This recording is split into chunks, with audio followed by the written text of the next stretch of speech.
Hello, কেমন আছো বলো তোমরা সবাই? আমার নিট বাংলা চ্যানেলে তোমাদের অনেক অনেক ওয়েলকাম। নিট 2025-এর ফর্ম ফিল আপ শুরু হয়ে গেছে অলরেডি। কি কি ডকুমেন্টস এক্স্যাক্ট লাগবে ফর্ম ফিল আপের সময়? ওবিসি সার্টিফিকেট নিয়ে তোমাদের সবার একটা প্রশ্ন রয়েছে, common question. OBC NCL certificate লাগবে বলছে, তাহলে সেটা কি করতে হবে? ডিজিটাল সিগনেচার কিভাবে নেয়, থাম্ব ইমপ্রেশন কিভাবে নেবে, আর ফটো কিভাবে তুলবে, এক্স্যাক্ট এই টপিকগুলোর উপরে হবে এখন এই ভিডিও। কারণ এগুলো প্রপারলি না জানলে কিন্তু তুমি ফর্ম ফিল আপ করতে পারবে না। ওকে, প্রথমে হচ্ছে ওবিসি এনসিএলটা ক্লিয়ার করব।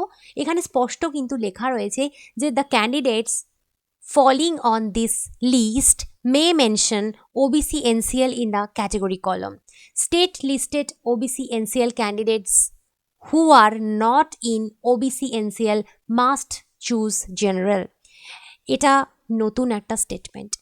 যারা ওবিসি এনসিএল পারোনি, ওবিসি এনসিএল করাতে পারোনি, যাদের কাছে স্টেট এনসিএল রয়েছে, যাদের কাছে আদার ব্যাকওয়ার্ড ক্লাসের সার্টিফিকেট স্টেট থেকে নেওয়া রয়েছে, তাদের সার্টিফিকেট ভ্যালিড নয় বলেই এনটিএ কিন্তু তোমাদেরকে এখানে জানাচ্ছে। তাদের ক্ষেত্রে তারা জেনারেল হিসেবে তাদেরকে জেনারেল হিসেবে কনসিডার করা হবে, সেটাই কিন্তু এনটিএ বলছে। তো তোমাকে যদি ওবিসি হতে হয়, মানে ওবিসির সুযোগ সুবিধা তোমাকে যদি পেতে হয়, তাহলে কিন্তু ওবিসি এনসিএল এর সার্টিফিকেটই তোমার লাগবে। এটাই আপাতত এই মুহূর্তে তো নিট বলছে। ওকে, নেক্সট, তোমাদের ফর্ম ফিল আপের সময় এক্স্যাক্ট যেগুলো করতে হয় সেটা হচ্ছে যে তোমাদের পাসপোর্ট সাইজের ফটোগ্রাফ করতে হবে। পাসপোর্ট সাইজের ফটোগ্রাফের জন্য কি করবে? দোকানে যাবে, স্টুডিওতে নিজে নিজে ফোনের মধ্যে মোবাইল দিয়ে পাসপোর্ট সাইজের ফটোগ্রাফ দয়া করে তুলতে যেও না, সেক্ষেত্রে অনেক প্রবলেম হয়। প্রপার স্টুডিওতে যাবে, গিয়ে বলবে পাসপোর্ট সাইজ ফটো করব, এবং সেটার ফরম্যাট দেবে জেপেগ। যিনি করে দেবেন তাকে বলবে জেপেগ ফরম্যাট, আর সাইজ হবে 10 থেকে 200 কেবি। ঠিক আছে, এই লিস্টটা তোমরা প্লিজ স্ক্রিনশট নিয়ে নাও, এটা তোমাদের জন্য ভীষণ ভীষণ প্রয়োজনীয় একটা লিস্ট। এবং ফটোটা কালার করবে, সেটাই বুদ্ধিমানের কাজ। এবং তোমার ফেস যেন 80% হয়, তার মানে তোমার মুখ যেন 80% দেখা যায়। ঠিক আছে, মানে এমন নয় যে ফটোর মধ্যে 50% তোমার কান রইল, তাই না? ফটোটাই যেন তোমার মুখটাই 80% থাকে, পুরো মুখটা 20% গলা থাকে। তুমি বললেই স্টুডিওতে বুঝতে পারবে। আর ব্যাকগ্রাউন্ড যেন হোয়াইট থাকে, যেহেতু হোয়াইট ব্যাকগ্রাউন্ড বেটার হবে তুমি যে ডার্ক কালারের জামা যদি পরে যাও। ঠিক আছে, আর আমি তোমাকে বলবো এটা অ্যাটলিস্ট 10টা পাসপোর্ট সাইজ ফটোগ্রাফ তুলে রাখো। দেখো, এটা বলা নেই, এটা কিন্তু এনটিএ বলেনি কটা তুলতে হবে, আমি তোমাকে বললাম 10টা তুলে রাখো, এরপরে কাজে লাগবে, কেন কাজে লাগবে বুঝতে পারবে। নেক্সট হচ্ছে পোস্টকার্ড সাইজ ফটোগ্রাফ লাগবে। শুধুমাত্র পাসপোর্ট সাইজে হবে না, পোস্টকার্ড সাইজ ফটোগ্রাফ লাগবে, যেটা 4x6 ইঞ্চ হয়, সেটাও কিন্তু 6টা তুলে রেখো। অ্যাকচুয়ালি যেই ফটোটা তুলবে সেটাই তুমি বলবে 10টা পাসপোর্ট করে দিতে আর 6টা পোস্ট কার্ড করে দিতে, একই ফরম্যাট জেপেগ, আর এরও সাইজ হবে 10 থেকে 200 কেবি। ঠিক আছে, তোমাকে সিগনেচার করতে হবে। কি করবে সিগনেচারের জন্য? Digital signature. ডিজিটাল সিগনেচার হলো এরকম, একটা সাদা পাতা নেবে। ঠিক আছে, সাদা পাতা সবার বাড়িতে আছে। একটা নীল পেন নেবে, নীল বা কালো যে কোনো একটা পেন নিতে পারো। এবার সেটা দিয়ে সাদা পাতার ওপরে সাইন করতে পারো, স্ট্রেট করে সাইনটা করবে, নিজের নামটা লিখবে। লেখার পরে সেটাকে স্ক্যান করতে হবে। স্ক্যান করার পরে ফরম্যাটটা রাখবে জেপেগ, 10 থেকে 50 কেবি যেন সাইজ হয়। যদি স্ক্যান করতে নিজেরা না পারো, তাহলে সাইবার ক্যাফেতে নিয়ে যাবে। ওই সাদা কাগজে সিগনেচার করা যে পাতাটা রয়েছে, ওটা সাইবার ক্যাফেতে নিয়ে গিয়ে বলবে জেপেগ করে দিতে, স্ক্যান করে জেপেগ ফরম্যাট করে দিতে, 10 থেকে 50 কেবি হবে সাইজ।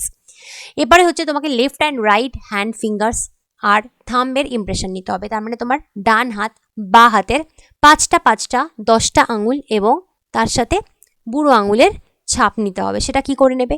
সে একই কথা, সাদা পাতার মধ্যে এই বা হাতের বা আঙুলের 5টা হাতের ছাপ আর ডান হাতের ডান আঙুলের 5টা ছাপ।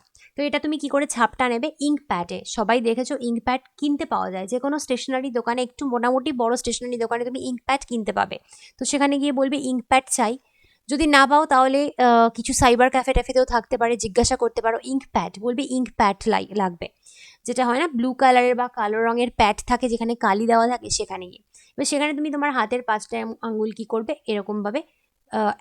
এরকমভাবে ছাপটা নেবে এবং সেটাকে কাগজে থ্যাপ করে লাগিয়ে দেবে। বুড়ো আঙুলের ছাপ নিলে বাকি 4টে আঙুলের ছাপ এভাবে নেবে, নিয়ে থ্যাপ করে সাদা কাগজে ছাপ মারলে তারপরে ঠিক যেভাবে সিগনেচার বললাম সেভাবেই এটাও কিন্তু তোমাকে কি করতে হবে? স্ক্যান করতে হবে। এবং স্ক্যান করার পরে জেপেগ ফরম্যাট রাখবে, 10 থেকে 200 কেবি কিন্তু তোমার সাইজ হতে হবে। বোঝাতে পারলাম? ক্লাস 10-এর পাস্ট সার্টিফিকেট লাগবে। পাস্ট সার্টিফিকেট মানে হচ্ছে ক্লাস 10 তুমি পাস করেছিলে, মাধ্যমিক যে পাস করেছিলে সেটা সার্টিফিকেট লাগবে এবং সেটা পিডিএফ ফরম্যাটে হতে হবে 50 থেকে 300 কেবি। আচ্ছা, এটা কিন্তু ক্লাস 10-এর মার্কশিট, হ্যাঁ, ক্লাস 10-এর মার্কশিট তোমার লাগবে। শুধুমাত্র পাস্ট সার্টিফিকেট নয়, ক্লাস 10-এর মার্কশিটও তোমার লাগবে এবং সেটাও সেম পিডিএফ ফরম্যাট 50 থেকে 300 কেবি। আচ্ছা, 11-এর কোনো মার্কস কার্ড বা সার্টিফিকেট কিচ্ছু লাগে না, ঠিক আছে? 11-এর মার্কস কার্ড বা সার্টিফিকেট লাগে না।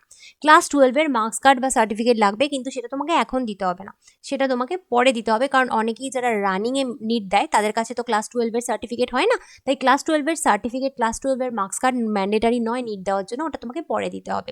Category certificate SC, ST, OBC, EWS, PWD যদি হয়ে থাকো, ক্যাটেগরি সার্টিফিকেট তার তোমার পিডিএফ লাগবে 50 থেকে 300 কেবি। এবং তোমার মেইন যেটা এখানে বলবো, অ্যাড্রেস প্রুফ, যেটা তোমরা বুঝতে পারো না যে অ্যাড্রেস প্রুফটা কী দেবো, অ্যাড্রেস প্রুফ প্রেজেন্ট এবং পার্মানেন্টে কী দেবো।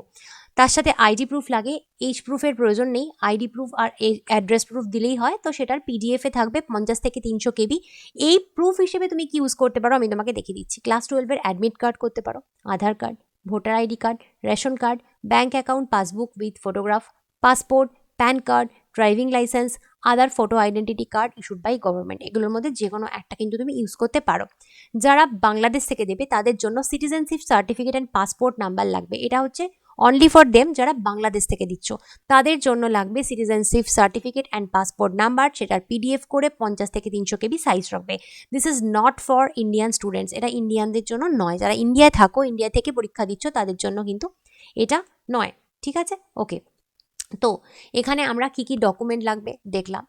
ওবিসি সার্টিফিকেট নিয়ে তোমাদের বলে দিলাম, এটা আনফরচুনেট, কিন্তু আমাদের তো কিছু করার নেই, যা বলবে তাই করতে হবে। সিগনেচার কিভাবে নেবে বললাম, থাম্ব ইমপ্রেশন কিভাবে নেবে বললাম, ফটো কিভাবে তুলতে হবে বললাম।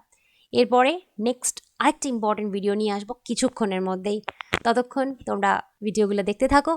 আর তুমি যদি আমার পেইড ব্যাচ এনরোল করতে চাও, biology online paid batch NEET 2025-এর জন্য বা নিট 2026-এর জন্য, তাহলে তুমি আমার পেইড ব্যাচ ডেফিনেটলি এনরোল করতে পারো। আমি আমার পেইড ব্যাচের ডিটেলস তোমাকে ফার্স্ট পিন্ট কমেন্টে দিয়ে দিচ্ছি। Bye bye.